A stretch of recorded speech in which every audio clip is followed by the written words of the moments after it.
Salam, salam kasih damai dan sejahtera. Tuhan memberkati, menyertai dan melindungi. Salve.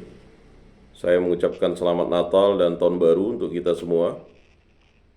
Pada tahun ini kita akan memulai rangkaian bimbingan penyuluhan dan katekese kita.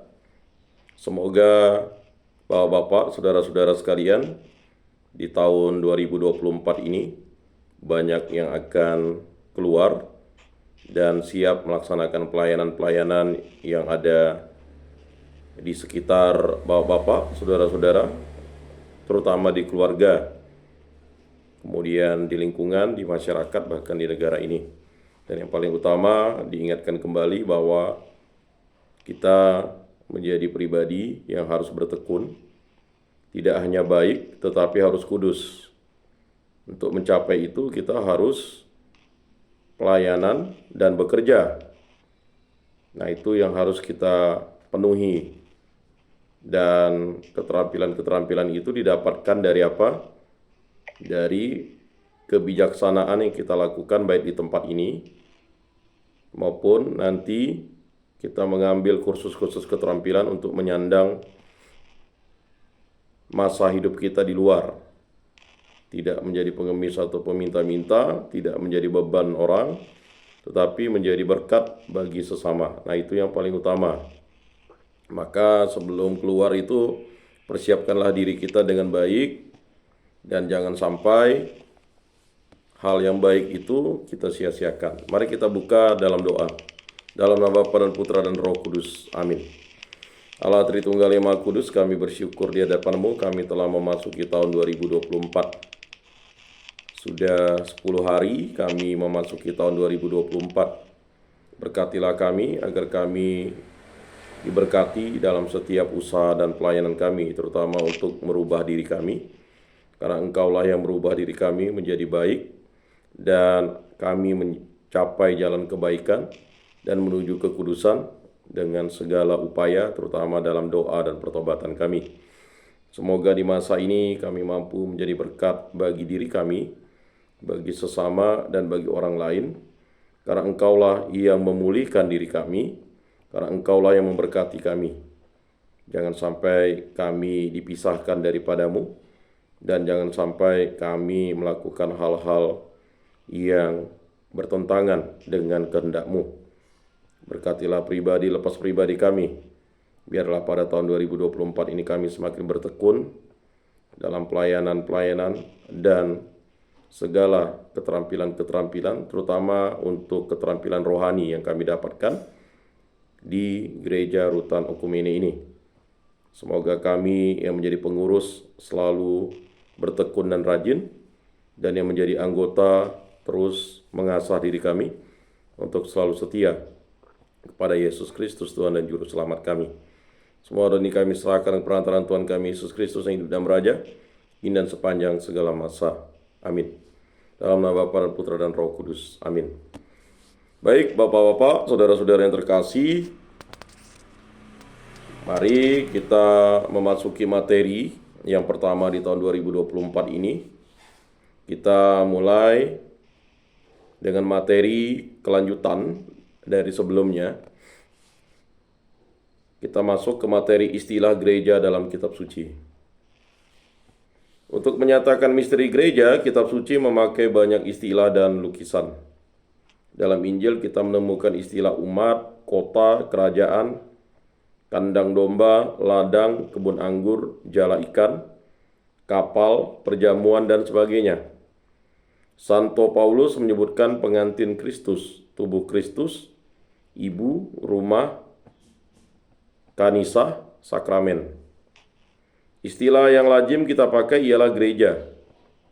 Sebuah kata dalam bahasa Portugis yang berasal dari kata Yunani, kuriake, artinya dari kurios, dari Kristus Tuhan dan penguasa. Maka istilah gereja menyatakan bahwa umat orang beriman adalah umat Yesus Kristus sendiri. Dalam teks asli Yunani, istilah yang biasa adalah eklesia, berarti golongan, dipilih, seperti bangsa Israel.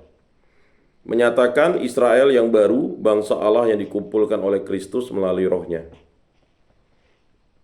Istilah itu menjadi biasa di umat yang pertama. Mereka teringat akan ucapan Yesus, di mana 2-3 orang berkumpul atas namaku, di situ aku berada di tengah-tengah mereka. Matius 18 ayat 20. Sebab itu tiap-tiap umat setempat disebutnya juga eklesia. Seperti eklesia Korinte, eklesia Roma. Dan terutama disebut eklesia umat yang sementara merayakan upacara Ekaristi. Bapak-bapak, saudara-saudara yang terkasih, dasar pemakaian istilah itu ialah keyakinan bahwa Roh Kristus mengumpulkan orang yang tak terbilang banyaknya dari segala bangsa dan negeri kepada pimpinan rasul-rasul di bawah pucuk pimpinan Petrus untuk mendengar khotbah yang sama, menerima iman yang sama yang disucikan dalam satu permandian, sehati dan sejiwa dalam memecahkan roti yang sama. Seperti biji-biji gandum dari banyak tanah yang tercerai-berai, dikumpulkan menjadi satu roti. 3 sifat itu menyata dalam pemakaian istilah gereja. Pertama, bahwa gereja adalah umat Kristus, kurios, sebagai diterangkan di atas. Kedua, bahwa kita merupakan satu bangsa, Israel yang baru. Kita bukan berhubung dengan Kristus sebagai orang-orang perseorangan saja, melainkan sebagai anggota-anggota bangsa. Allah menciptakan dan menebus kita sebagai makhluk sosial. Kebenaran dan kehidupan serta cinta kasih bukan kita temui sebagai orang masing-masing, melainkan sebagai satu keluarga. Ketiga, kita merupakan suatu kumpulan orang yang terpilih. Bukan kita memilih, melainkan Kristus memilih. Itulah lagu baru yang dijanjikan dalam Wahyu 5, ayat 9-10. Dari segala bangsa dan bahasa, segala kaum dan rakyat telah kau kembalikan mereka.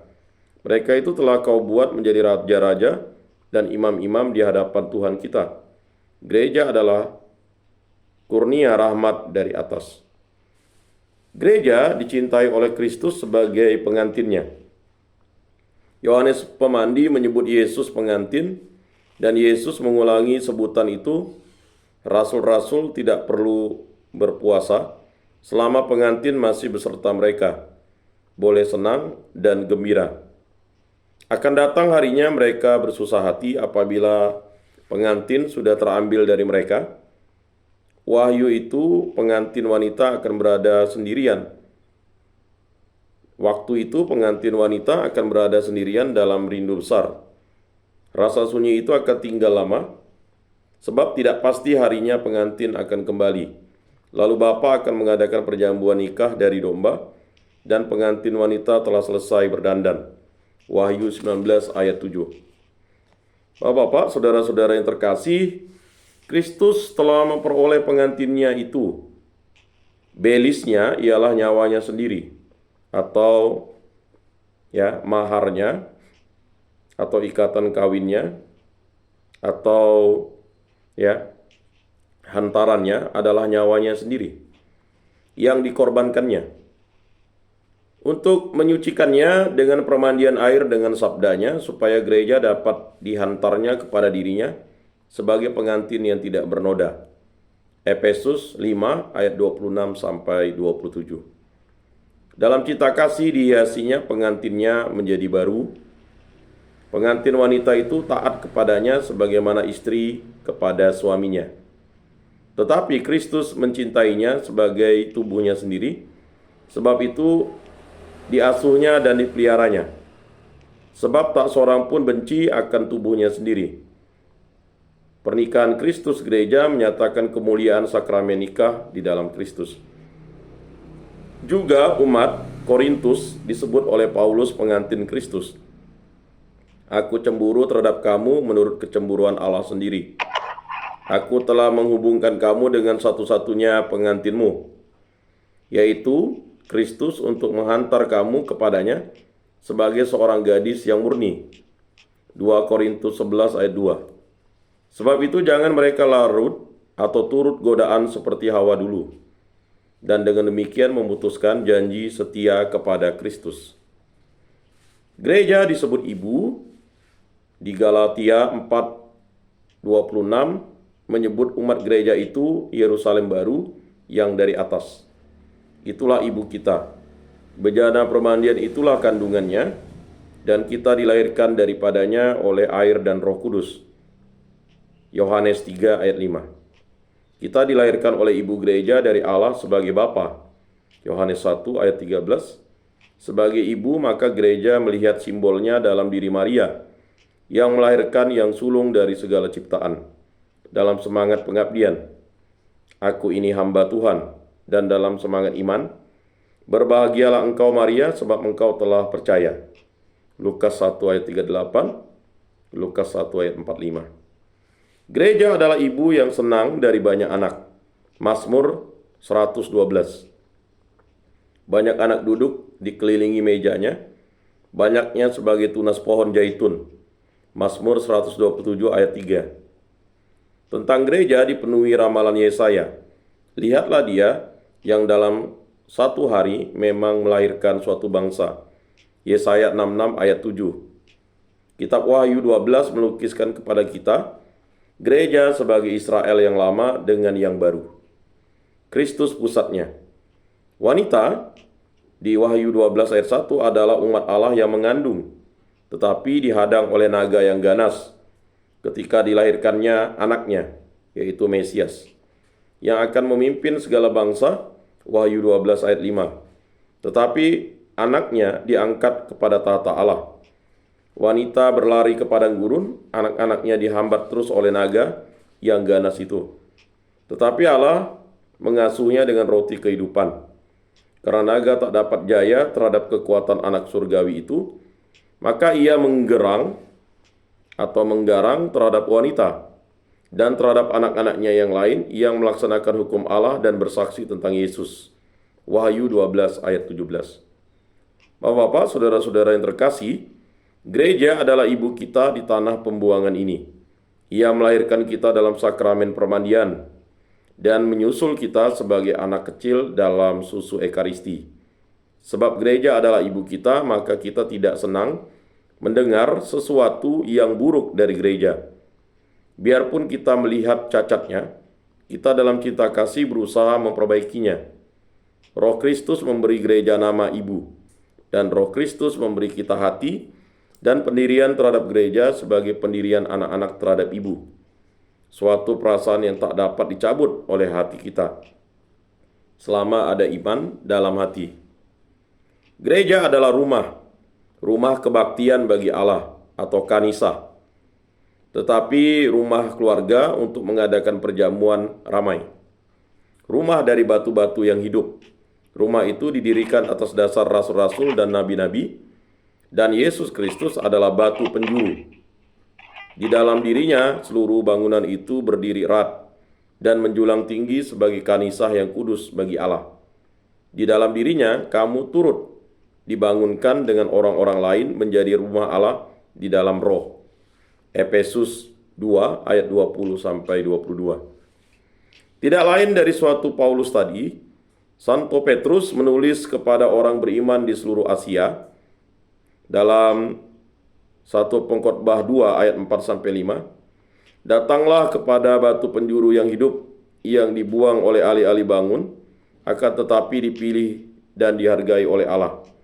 Baiklah kamu memberi diri untuk disusun sebagai batu-batu hidup dalam bangunan kanisa rohani. Persembahkanlah korban-korban rohani sebagai umat iman yang suci. Rumah gereja adalah tempat kebaktian yang utama, itulah rumah Bapa. Tempat diadakannya perjamuan nikah yang suci bagi putranya. Segala orang yang datang diterima dengan baik, sebab kita bukan lagi orang asing atau tamu, melainkan anggota-anggota sebangsa dan serumah dengan Allah. Efesus 2 ayat 18, Lukas 14 ayat 21 sampai 23. Bapak-bapak, saudara-saudara yang terkasih dalam Yesus Kristus, gereja adalah suatu atau gereja adalah suatu kota, ya. Kota di atas bukit. Dapat dilihat oleh semua orang dari jauh. Matius 5 ayat 14. Semua orang yang mengembara di padang gurun mencari kota itu, Yerusalem yang baru, yang didirikan di atas gunung Sion yang baru. Kalau dulu orang Israel berziarah ke kota suci Yerusalem, Mereka menyanyi dengan gembira apabila kota itu sudah tampak dari jauh. Riang benar hatiku ketika dikatakan kepadaku, marilah kita berangkat ke rumah Allah. Mazmur 121. Kemudian umat beriman sekarang menyanyi demikian ketika masuk perkumpulan umat.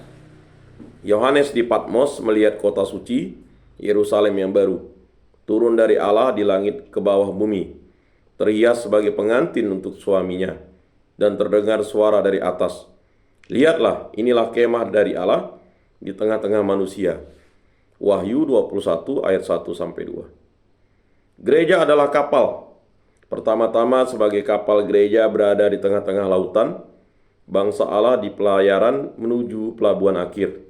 Dan kedua, sebagai kapal, gereja merupakan tempat keselamatan, supaya jangan mati tenggelam di dalam laut. Petrus melihatnya sebagai bataran Nuh. Hanya sejumlah orang suci yang terpilih selamat di dalamnya. Banyak orang melihat dengan mengejek bagaimana ia didirikan. Akan tetapi yang mengejek kemudian menyesal. Kapal gereja adalah teguh, dapat menempuh bahaya angin dan taupan di tengah-tengah lautan. Betul, pelayaran adalah berat dan berbahaya, sunyi sebagai bataran Nuh. Akan tetapi ada cukup bekal untuk pelayaran. Bapak-bapak gereja melihat umat gereja dalam sapaan yang kecil, di mana Yesus tidur. Umat itu takut dalam bahaya dan membangunkan Yesus karena mereka gemetar. Tuhan, binasalah kita. Tetapi kehadiran Yesus sudah cukup untuk menyelamatkan mereka dari bahaya. Gereja itu juga kapal yang menangkap banyak ikan, dan kapal itu adalah Petrus yang menjadi nahkoda. Mulai waktu itu gereja disebut kapal Petrus. Sebenarnya, sampan yang kecil, akan tetapi karena Yesus berdiam di dalamnya, maka selamat di dalam bahaya. Demikian dari berbagai nama yang kita dengar, dalam kitab suci sudah dapat kita bayangkan sifat-sifat gereja Yesus Kristus. Bapak-bapak, saudara-saudara yang terkasih, maka di tahun 2024 ini, mari kita merenungkan dan merefleksikan ini, bahwa kita berada di kapal di mana Yesus adalah pimpinannya. Untuk itu, mari kita ajak saudara-saudari kita untuk datang ke gereja. Dan saudara-saudara kita yang berada di dalam ini, terus-menerus kita doakan supaya mau datang ke gereja. Karena di gereja ini adalah tempat Allah, tempat tinggal Bapa, di mana kebaikan dan kekudusan kita bisa peroleh. Nah, ini materi yang pertama pada hari ini.